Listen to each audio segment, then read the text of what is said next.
सभी दोस्तों, माताओं बहनों को राम राम, राधे राधे, प्रणाम। दोस्तों, माताओं बहनों, नमस्ते, प्रणाम। आप लोगों का स्वागत है हमारे इस छोटे से ब्लॉग में।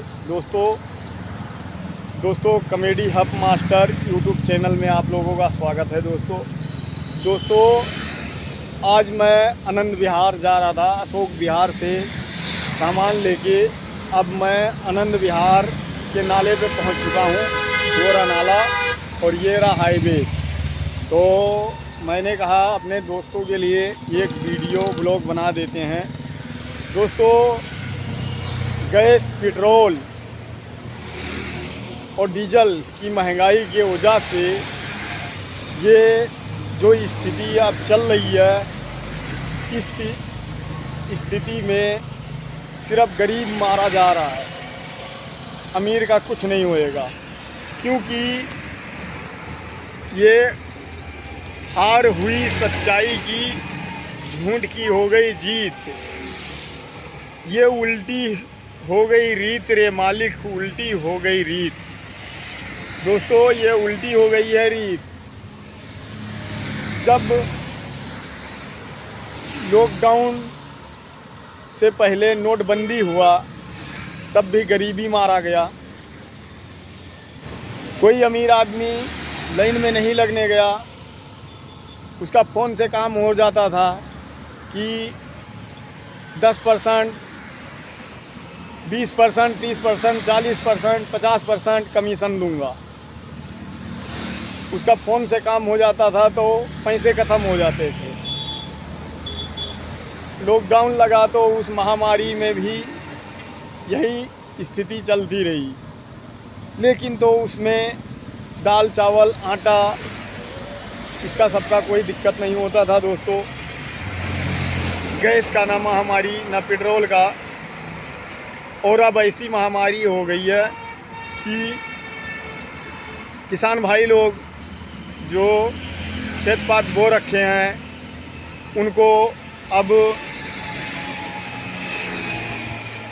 ये कटवाना, दबाना और उसको अंदर करना घर के बहुत मुश्किल पड़ गया है। क्योंकि डीजल पेट्रोल मिल नहीं रहा है।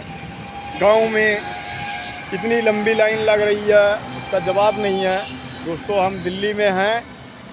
दिल्ली में ये खून पसीना से अपनी इतिहास रचते हैं। ये ना बैटरी से चलता है दोस्तों, ना ये पेट्रोल से चलता है, ना डीजल से चलता है। ये चलता है खून और पसीने से। तो आप लोगों से दोस्तों यही कहना चाहता हूँ कि दोस्तों, जिस महामारी के वजह से हम लोग 2 बार बच गए, लेकिन तो उस महामारी के वजह से अब इसमें बचने का संभावना बहुत कम लग रहा है। क्योंकि ये जो मकान मालिक हैं, किरायादार रख रखे हैं, ये कहते हैं ना चूल्हे पर रोटी बनेगी, ना कोयले पे रोटी बनेगी। बनाना है तो बिजली वाला चूल्हा लेके आओ। अब 5,000 का गैस सिलेंडर है, और ब्लैक में अगर गैस सिलेंडर 5,000 का है तो 5,000 कमरे का किराया देगा, 5,000 गैस सिलेंडर का लेगा, तो आदमी क्या खाएगा, क्या बचाएगा? अगर चूल्हे पे रोटी, अगर लकड़ी वकड़ी तोड़ के लेके आता है तो उसको बनाने खाने नहीं देते। कहते हैं अगर बिजली पे खाना बनाना है, बिजली वाला चूल्हा लेके आओ तो बनाओ, नहीं तो नहीं बनाओ। तो हम दोस्तों ये कहना चाहते हैं कि गरीब का अब मरना अनिवार्य हो गया है।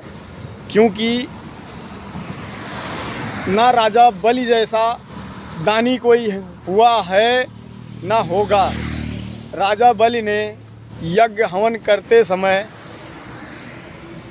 संत गुरु महात्मा ने कहा, जब तक यज्ञ पूर्ण नहीं होएगा तब तक तुम्हें यज्ञ से नहीं उठना है। लेकिन तो जगन्नाथ विष्णु भिक्षुक का रूप धर के वो गए वहाँ राजा बलि के यहाँ मांगने भीख कि राजन, मुझे 3-4 दिन से कुछ खाया नहीं हूँ, मुझे खाना दे दो।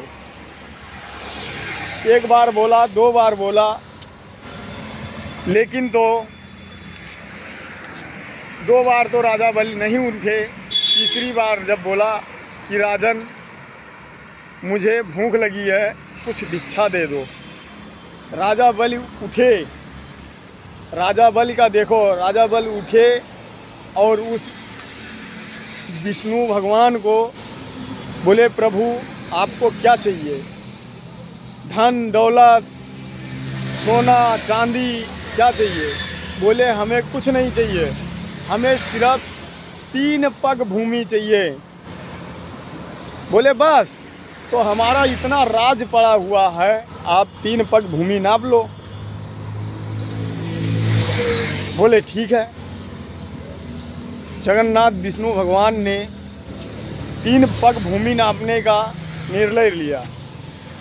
जब एक पग में धरती से आसमान नाप लिया और दूसरे पग में धरती से पाताल लोक नाप लिया, तीसरा पग जब रखा कि राजा बल तुम्हारा वचन अब झूठा हो गया, क्योंकि तीसरा पग रखने का कोई स्थान ही नहीं बचा। 2 पग में मैंने, एक पग में तो धरती से आसमान नाप लिया, दूसरे पग में धरती से लेके पाताल लोक नाप लिया, अब तीसरा पग कहाँ रखूं? कोई स्थान ही नहीं बचा हमारे लिए सुरक्षित। तो राजा बल बोले हमारा वचन झूठा नहीं होएगा, हम अपना वचन पूरा करेंगे, आप दूसरा पैर हमारे शीश पे रख दो। तो राजा बलि ने अपना वचन निभाया और विष्णु भगवान अपना युगल छवि रूप दिखाई।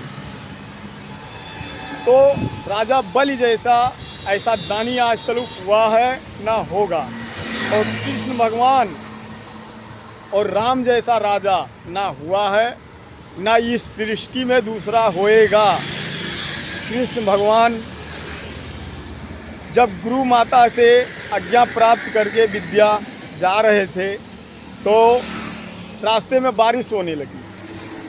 तो बारिश होने लगी जब, तो एक पेड़ था, तो पेड़ पे चढ़ गए सुदामा और कृष्ण।